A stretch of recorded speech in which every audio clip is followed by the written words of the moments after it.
thinking where I had decided it was useless to keep Hoddy and Stonehenge apart, except as an exercise in mental agility. Inasmuch as my brain was already weightlifting, swinging from a flying trapeze to elusive flying rings, while doing triple somersaults and at the same time juggling 7 Indian clubs, I skipped the whole matter. But I'm fairly certain that it wasn't till then that Hoddy had a chance to deliver his letter of credence to Stonehenge. After dinner, we gathered in my office for our coffee and a final conference before the opening of the trial the next morning.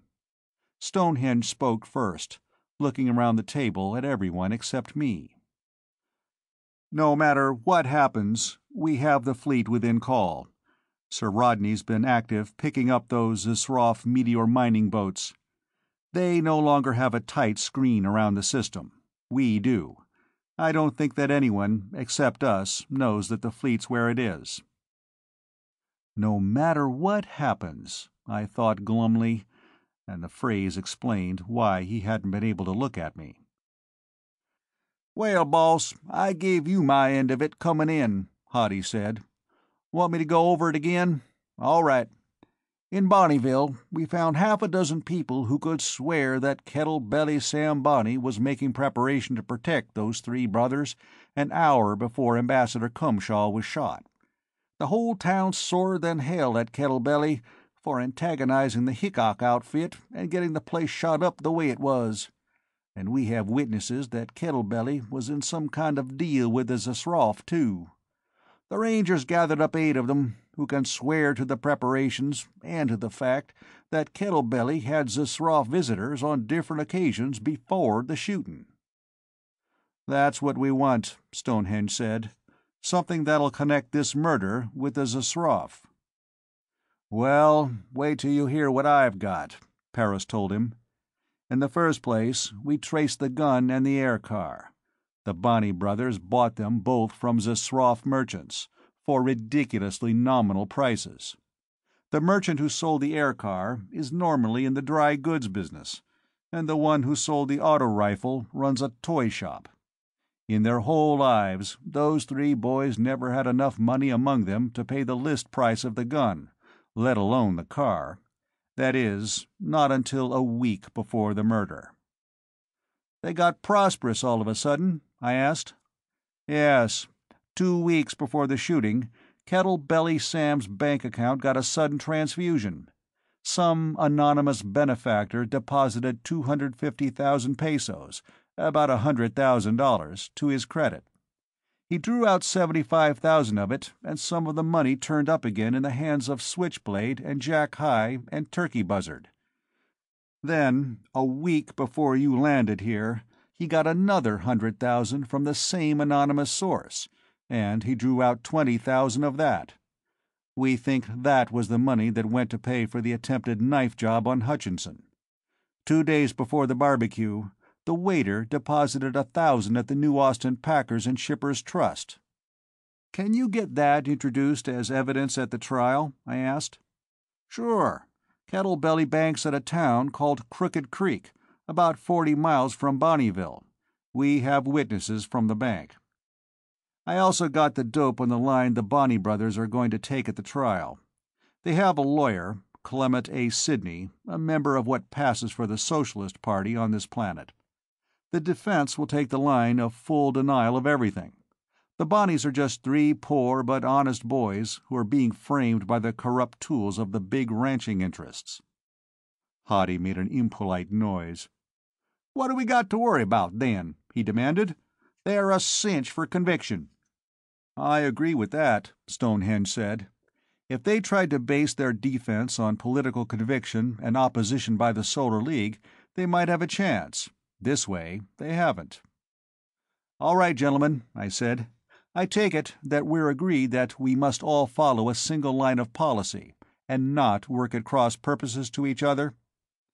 They all agreed to that instantly, but with a questioning note in their voices.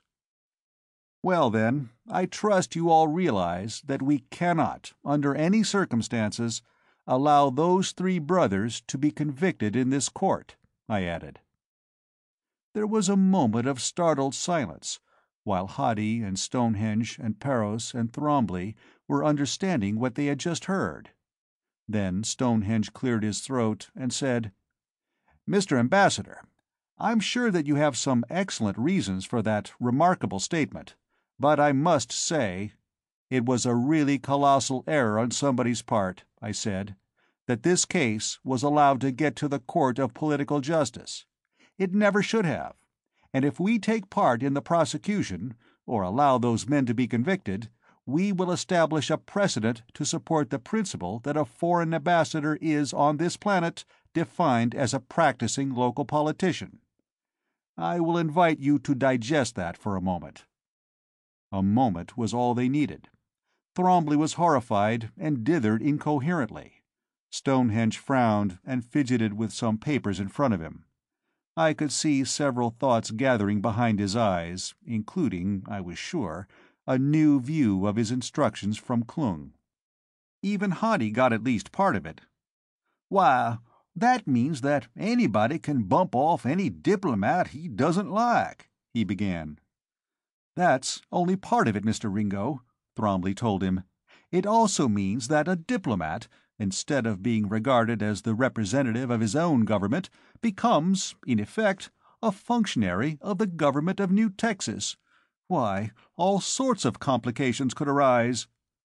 "It certainly would impair, shall we say, the principle of extraterritoriality of the embassies," Stonehenge picked it up. "And it would practically destroy the principle of diplomatic immunity." "My God!" Hoddy looked around nervously, as though he could already hear an army of New Texas Rangers, each with a warrant for Hoddy Ringo, battering at the gates.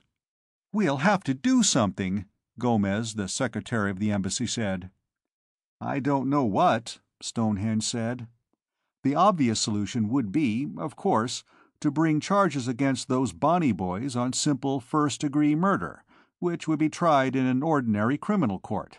But it's too late for that now. We wouldn't have time to prevent their being arraigned in this political justice court, and once a defendant is brought into court, on this planet, he cannot be brought into court again for the same act. Not the same crime, the same act." I had been thinking about this, and I was ready. "Look, we must bring those Bonnie brothers to trial.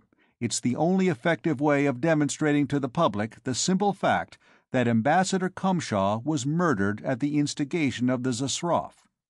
We dare not allow them to be convicted in the court of political justice, for the reasons already stated. And to maintain the prestige of the Solar League, we dare not allow them to go unpunished." "We can have it one way," Paris said, "and maybe we can have it 2 ways. But I'm damned if I can see how we can have it all 3 ways." I wasn't surprised that he didn't see it. He hadn't the same urgency goading him which had forced me to find the answer. It wasn't an answer that I liked, but I was in the position where I had no choice. "Well, here's what we have to do, gentlemen," I began, and from the respectful way they regarded me, from the attention they were giving my words, I got a sudden thrill of pride.